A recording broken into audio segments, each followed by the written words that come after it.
Hello बच्चों, चलिए प्रश्न को पढ़ते हैं। हाइड्रोजन परमाणु के लिए ऊर्जा स्तर आरेख प्रदर्शित कीजिए।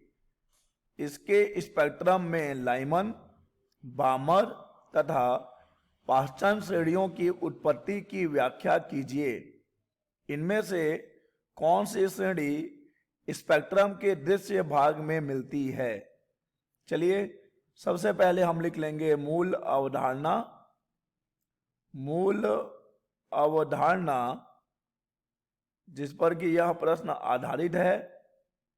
यह प्रश्न आधारित है हाइड्रोजन परमाणु के ऊर्जा स्तर पर। हाइड्रोजन परमाणु का ऊर्जा स्तर। साथ ही बच्चों यहां पर हमें बात करनी है हाइड्रोजन परमाणु के स्पेक्ट्रमी श्रेणियों की। स्पेक्ट्रमी श्रेणियां जिसमें कि यहां पर हम बात कर रहे होंगे लाइमन, बामर और पाश्चन की। बच्चों हाइड्रोजन परमाणु की 9वीं कक्षा में इलेक्ट्रॉन की ऊर्जा का समीकरण दिया जाता है।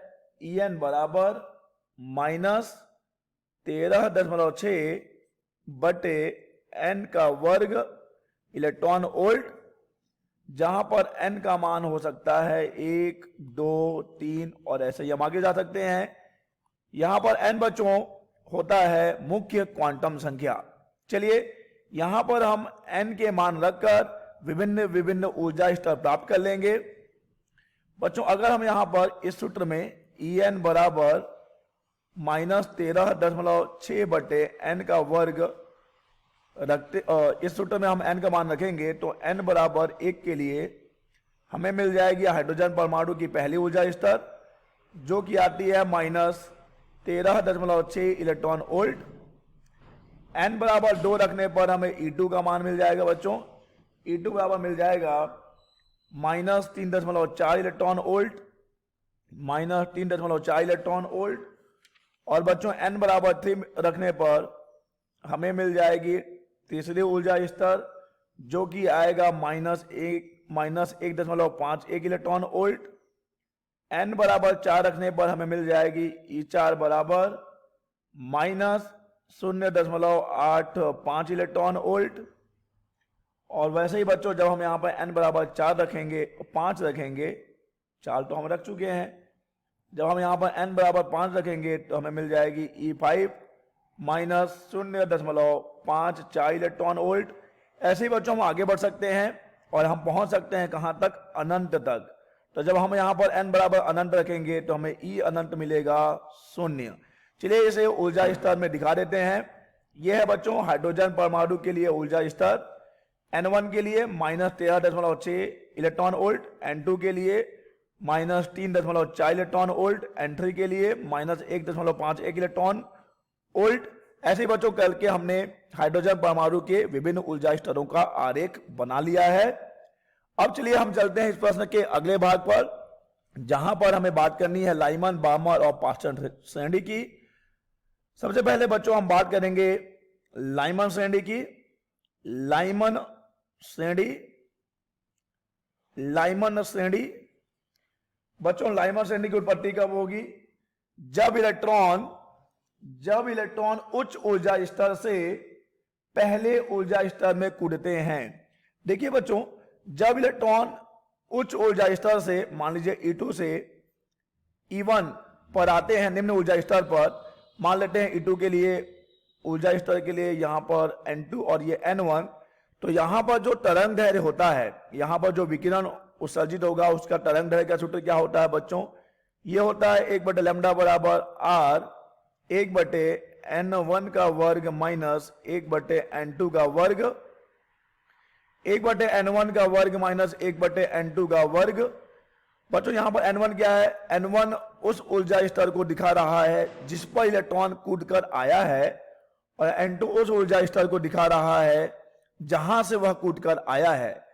तो बच्चों अगर हम बात करें लाइमन श्रेणी की, तो हमने कहा अभी कि लाइमन श्रेणी में क्या होता है, लाइमन श्रेणी में इलेक्ट्रॉन उच्च ऊर्जा स्तर से कूदकर कहां पे आते हैं, पहले ऊर्जा स्तर पर आते हैं। अर्थात यहां पर N1 का मान 1 हो जाता है और N2 का मान 2, 3, 4, 5 करके हम आगे बढ़ सकते हैं। तो यहां पर बच्चों 1/λ बराबर हो जाएगा R 1/1 का स्क्वायर माइनस 1/n का स्क्वायर। और यहां पे n का मान क्या होगा बच्चों, n का मान 2, 3, 4, 5 करके हम आगे बढ़ सकते हैं।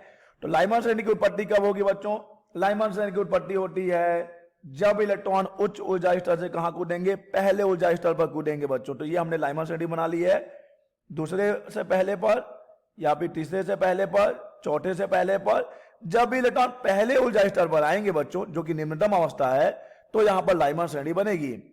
और लाइमन श्रेणी बच्चों आती है पराबैंगनी क्षेत्र में, लाइमन श्रेणी आती है पराबैंगनी क्षेत्र में, पराबैंगनी क्षेत्र। चलिए बच्चों अब हम बात करेंगे बामर श्रेणी की। बामर श्रेणी नंबर 2 हम बात करेंगे बामर श्रेणी की।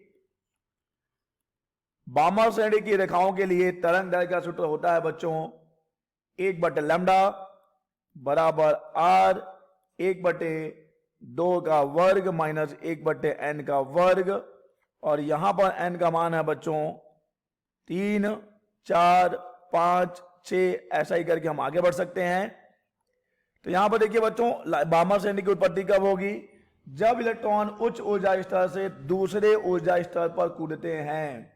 ठीक है बच्चों, जब इलेक्ट्रॉन उच्च ऊर्जा स्तर से कहां पर आएंगे, दूसरे ऊर्जा स्तर पर आएंगे, तब बामर श्रेणी बनती है। और बामर श्रेणी बच्चों आती है दृश्य क्षेत्र में। कहां पर आएगी ये, दृश्य क्षेत्र में आएगी।